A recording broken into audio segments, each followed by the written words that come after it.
মানুষের চেষ্টার অসাধ্য কিছুই নেই। মানুষ যদি চায় তাহলে কিন্তু অনেক অসাধ্য সে সাধন করতে পারে। আমরা অনেকেই ভাবি যে আমি এই কাজটা পারি না, ওই কাজটা তো আমার জন্যে বোধহয় নয়, এই কাজটা আমার দ্বারা হয়তো হবে না। তো আমরা এরকম অনেক নেগেটিভ চিন্তা করি, তার ফলে আমাদের কী হয় না, তো জিনিসটা শেখাই হয়ে ওঠে না। তো সেই জন্যে সবসময় না কখনো নিজেকে ছোট করা উচিত না। অনেকেই হয়তো বলে তুই এটা পারিস না, তোর এটা করার যোগ্যতা নেই, তোর দ্বারা এগুলো হবে না। তো আমরা যদি নিজেরা না হারি না, আমাদেরকে কেউ হারাতে পারবে না। আমরা যদি ভাবি যে আমরা পারবো, তাহলে যে কোনো কঠিন কাজ কিন্তু আমাদের কাছে অনেক বেশি সহজ হয়ে যায়। আমি নিজেই যখন প্রথম বিয়ে হয়েছিলাম তখন কোনো কাজই পারতাম না, কিচ্ছু পারতাম না, চা পর্যন্ত করতে পারতাম না। তো ধীরে ধীরে নিজেই শিখেছি, আমাকে শিখিয়ে দেওয়ার কেউ ছিল না, আর আমাকে শিখিয়ে দেওয়ার মতন সেই মানসিকতাও কারো ছিল না। যারা ছিল তারা কেউ আমার জীবনে তাদের কোনো অবদান নেই। এই যেটুকুই কাজকর্ম শিখেছি আমি কিন্তু নিজে থেকেই শিখেছি, আর নিজের ইচ্ছা থেকেই শিখেছি, নিজের আগ্রহ থেকেই শিখেছি। কারণ হচ্ছে সংসার করতে গেলে না, যখন তুমি সংসারের মধ্যে ঢুকে পড়বে তখন কিন্তু তোমাকে সব কিছু শিখে নিতে হবে, নিজের জন্য না হোক সন্তানের জন্য তোমাদেরকে সব কিছুই শিখে নিতে হবে। তো ভালো হয় আগের থেকে যদি আমরা শিখে নিই কাজগুলো। তো ইচ্ছা থাকলে না উপায় একটা হয়ই। তো আজকাল তো ইউটিউবের দৌলতে আমাদের কোনো কাজ শিখে নিতে অসুবিধা হয় না। আমরা ইউটিউবে সার্চ করলেই সমস্ত কাজ, সমস্ত জিনিস কীভাবে করতে হবে সেটা খুব সহজেই জেনে যাই। এইটা কিন্তু খুব একটা সুবিধার কাজ হয়েছে, কারণ আমাদের সময়ে একটা রান্নার রেসিপি কি করে শিখবো 10 বছর আগে না, সেটা খুব খুব কঠিন ব্যাপার ছিল। ওই জি বাংলা রান্নাঘর ছাড়া আর তেমন কোনো একটা মানে কি বলবো, কোনো উপায় ছিল না আমাদেরকে রান্নাবান্না শেখার। হ্যাঁ, কিছু অবশ্যই ম্যাগাজিন ছিল, তো সবার কাছে তো সেগুলো সাধ্য মতো পৌঁছায় না, সবার নাগাল বা কি বলবো সহজলভ্য ছিল না সবার কাছে। তো রান্নাবান্না বলো, সংসারে যে কোনো কাজ শেখা বলো, সেগুলো কিন্তু আমাদের পক্ষে অনেক বেশি কঠিন ছিল। আর আজকাল দেখো ইউটিউবে সার্চ করা মাত্রই আমরা যে কোনো কাজ যে কোনো সময় শিখে নিতে পারছি, যদি আমাদের একটু মাত্র সদিচ্ছা থাকে। তো মানুষের জীবন কিন্তু ধীরে ধীরে সত্যি অনেক সহজ হচ্ছে। এখন দেখো সকালবেলা এই যে ঝড় একটা পরিবেশ আবহাওয়া তৈরি হয়েছে, তো সকালবেলা কিন্তু একটু ঝোড়ো হাওয়াও দিচ্ছে। তো এখন এই যে দেখো আমি জানালাটা খুলে দিলাম। সকালে রান্না করেছি শশা ভাজি, ভেন্ডির তরকারি, আর এই যে মেয়ের জন্য আলু ভাজি, আর আমাদের এই দেখো শাক ছাড়া তো আমাদের চলেই না, তো লাউ কুমড়ো শাক আর পিপুলি শাক একসঙ্গে রান্না করেছি। এটা কিন্তু সত্যি এত ভালো খেতে হয়েছে যে কী বলবো তোমাদের। তো ঝড় যেহেতু শুরু হবে, আর একটু যদি কাজকর্ম গুছিয়ে না নিই, তাহলে ছাদের অবস্থা কিন্তু খুব খারাপ হয়ে যাবে। বিশেষ করে ছাদের এই যে ওপরে যে টবগুলো আছে, হ্যাঁ, চাতালের উপর টবগুলো কিন্তু খুব খারাপ অবস্থা হবে। সেই জন্যই এসছি ছাদে। তোমার দাদাকে বললাম ওই লাউটা আমাকে পেড়ে দাও, কারণ ঝড় শুরু হয়ে গেলে আর কিন্তু ছাদে এসে এই কাজগুলো করতে পারবো না। তো 2-3টে লাউ কিন্তু প্রায় খাওয়ার মতো হয়ে গেছে, সেখান থেকে বড় লাউটা এই যে ওপর থেকে পাড়িয়ে নিচ্ছি তোমার দাদাকে দিয়ে। এই জায়গাটা আমার কিন্তু হাতের নাগালে পৌঁছাবে না, তো ওকে দিয়ে একটু পাড়িয়ে নেব। আর এখন কিন্তু ছাদে প্রচুর প্রচুর কাজ, টবগুলোকে নিচে নামাতে হবে, ছাদটা পরিষ্কার করে রাখতে হবে। তো সেই মানে কাজগুলো মানে এতটাই পরিশ্রম সাধ্য যে কি বলবো, দুজনে মিলে না করলে কাজগুলো আমি অন্তত পারবো না, আমার কোমরে এগুলো সইবে না। তো তোমার দাদা সেজন্য বলেছে তোমাকে করতে হবে না, আমি গিয়ে তোমাকে করে দেবো। তো এই কাজগুলো কিন্তু সত্যি আমার দ্বারা সম্ভব না। দেখো এই যে টবগুলো নামিয়ে নামিয়ে আনা, এটা যদি আমি করতে যাই আমার কোমর শেষ। তো সেই জন্যে ও বললো তোমাকে করতে হবে না, আমি তোমাকে করে দিচ্ছি। কারণ এই গাছগুলোতে জল লাগলে না গাছগুলোর প্রচুর ক্ষতি হয়ে যাবে। আর আমার বাগানটা তোমরা জানো আমার জীবন। বাগানের এই যে ছোটো ছোটো গাছগুলো দেখছো না, এইগুলো আমার সন্তানেরই মতো। মানে এদের এদের প্রতি আমার যে এত মানে কি বলবো একটা টান, সেটা তোমরা সবাই জানো যে গাছের প্রতি যাদের ভালোবাসা থাকে তাদের কতটা টান থাকে। তো এই যে গাছপালা আমরা কাজকর্ম করতে করতে এখানে দেখো বৃষ্টি একবার হয়ে গেছে এক পশলা, আর এখানে তোমার দাদাকে বললাম লাউ শাকগুলো কেটে দাও, না হলে ওইগুলো নষ্ট হয়ে যাবে, নিচের দিকে ঝুঁকে পড়েছে, নষ্ট হয়ে যাবে।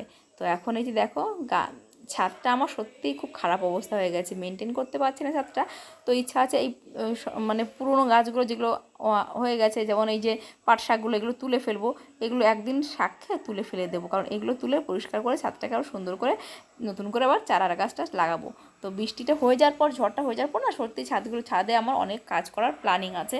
আশা করছি সেগুলো ধীরে ধীরে সেগুলো বাস্তবায়িত করতে পারবো। আপাতত দেখো এই যে শাকগুলোকে কেটে নিচ্ছি, এইগুলো রাত্রে কুটে রেখে দেবো কালকে সকালে খাওয়ার জন্যে। কারণ তোমরা তো জানো যে আমার এই ছোট্ট এক চিলতে ছাদ আর একটা ছোট্ট কিচেন গার্ডেন আছে, যেটাই হচ্ছে আমার একটা কি বলবো আমার সম্পদ, বা আমার কি বলবো আনন্দের ঠিকানা বলতে পারো। এই বাগানটা আছে বলে আমি হয়তো এখনও সুস্থ আছি, তা না হলে হয়তো মানসিকভাবে কবেই অসুস্থ হয়ে পড়তাম। কর্ম আছে সেগুলো করে নিচ্ছি, কারণ এই যে দেখো টবগুলো, হ্যাঁ নিচে নামাও, নাহলে একদম ভেঙে চুরে আমার গাছ নষ্ট হয়ে যেতে পারে। কত গাছ নষ্ট হয়ে গেছে না আগেরবার টবগুলো। তো আমি তো এই ভারী ভারী জিনিসগুলো নামাতে পারি না, ছোটো ছোটো জিনিসগুলো নামিয়ে ওখানে রেখেছি। দেখো এই যে নিচের দিকে ছোটোগুলো নামিয়েছে, আর তোমাদের দাদাকে দিয়ে বড় বড়, ওই অত বড়টা না নামালেও হতো গো। দেখো কী হয় জানো তো, ওই ইয়েগুলো নষ্ট হয়ে যায়, ওই এর সঙ্গে গাছ জড়িয়ে আছে, ওইটা নামার কি আছে, মাধুগুলোতে জড়িয়ে আছে, তুমি নামাতে পারবে না, বেঁধে দাও, বেঁধে দাও না, ওই ওই জড়িয়ে আছে, নষ্ট হয়ে যাবে আমার গাছ। এইবার এই আগার দিকে জড়িয়ে আছে, আমার মায়া হবে না, আমি ছাড়াবো কী করে, তুমি আসো, সরো এখানে আসো। কেউ দিয়েছি যে এই গাছটা, তুমি বলো কি না জড়িয়ে নেই, এই দেখো বলছি সাবধানে করো, এই যে ছিঁড়ে ফেলেছো, ভালো লাগে না। দেখো গাছ নষ্ট হয়ে গেছে ঝড়ে, এখান থেকে টব একদম নিচে পড়ে পুরো ভেঙে গেছে। তো এই জন্য আমরা এখন এই কাজকর্মগুলো গুছিয়ে নিচ্ছি, আর যাতে অসুবিধা না হয়, ঝড়ে আমাদের টব অন্তত না নষ্ট হয়, বুঝেছো। তো এই অবস্থা, টব গাছ তো নষ্ট হয় না, গাছ পড়ে গেলে বৃষ্টিতে গাছের কিছু অতটা হয় না, টবটা নষ্ট হয়, মাঝখান থেকে টবটা ভেঙে যায়, টবটা নিয়ে আর কিছু করার থাকে না, বুঝেছো। দেখো ওই গাছ, ওইখানের ওই যে আচ্ছা এটা কৃষ্ণচূড়া না রাধাচূড়া গো, রাধাচূড়া, কি দারুণ ফুল ফুটেছে, আবার কদিন আগে একদম গাছটা ফাঁকা হয়ে গেছিলো, আবার কি দারুণ ফুল ফুটেছে, দেখেছো। তাই দেখো আমাদের মালি কাজে লেগে গেছে। তো দেখো ঝড় কিন্তু বইতে শুরু করেছে হালকাভাবে, আর মাঝরাত থেকে তো প্রচুর ঝড় হবে, তো যাতে গাছগুলো ভালো থাকে সেই জন্যই কিন্তু আমরা এই প্রিকশনগুলো নিচ্ছি। কারণ আগেরবার আমার প্রচুর ক্ষতি হয়ে গেছে বন্ধুরা, এত সুন্দর সুন্দর টবগুলো আর গাছগুলো নষ্ট হয়ে গেছিলো যে কি বলবো, আমার এত কষ্ট হচ্ছিল। তো সেই জন্য এবার আমরা রিস্ক নিচ্ছি না, আমরা কিন্তু এবার ছাদটাকে একদম জড়িয়ে আছে, আমাকে টাইমটা ক্ষতি না হয় সেই জন্যে ছাদের বাগানটা চেষ্টা করছি যতটা সম্ভব নিচের দিকে টবগুলোকে রেখে যেতে, যদি ঝড়ের দাপটে মানে ওদের ক্ষতি না হয় তেমন করে। তো এই তো অবস্থা আমার। আর এই দেখো এখানে এই যে গাছের ক্ষতি না হয়, দাও দুটো বেগুন হয়েছে, বেশ বড় বড় বেগুন হয়েছে গাছটাতে, আর বেগুনগুলো নিয়ে যাব। তো এই যে দেখো সবজি অনেকগুলোই হলো, ছাদ থেকে বেশ কিছু সবজি পেলাম। তো এবার আমি তোমার দাদা আর বললাম তাড়াতাড়ি করো, বৃষ্টি পড়ছে, আমি তো অলরেডি ভিজতে শুরু করেছি, টুকটাক হালকা বৃষ্টি পড়ছে আমার গায়ে। আর তোমার দাদা টুপি পরেছে, তো মাথায় লাগছে না কিন্তু গায়ে লাগছে। এত সুন্দর ওয়েদার বন্ধুরা, কি বলবো, মনে হচ্ছে এখানেই বসে থাকি, হ্যাঁ ছাদেই বসে থাকি। তো তোমার দাদা যে কবে আমার মতোই গাছপালা ভালোবাসতে শুরু করে দিয়েছে, ও বলে আমি নিজেই জানি না, কবেই যে তোমার সঙ্গে থাকতে থাকতে গাছপালা ভালোবাসতে শুরু করে দিয়েছি। তো গাছেদের সঙ্গে সময় কাটানোর মতো না শান্তি আর কি বলবো খুব কমই আছে। তো এখানে দেখো বেশ ঝড় হতে শুরু করেছে, তাই বললাম তাড়াতাড়ি গোছাও, এত সুন্দর ওয়েদার কি বলবো। তবে এই ওয়েদারটা কিন্তু এত ভালো থাকবে না, প্রচুর বেগ বাড়বে ঝড়ের, তো সেই জন্যেই কিন্তু এত সতর্কভাবে কাজ করা হচ্ছে। আর এই উনুনটাতে কালকে রান্না করব। আমার অ্যাডিয়ানিয়াম গাছটাতে প্রথম এবছর ফুল এলো।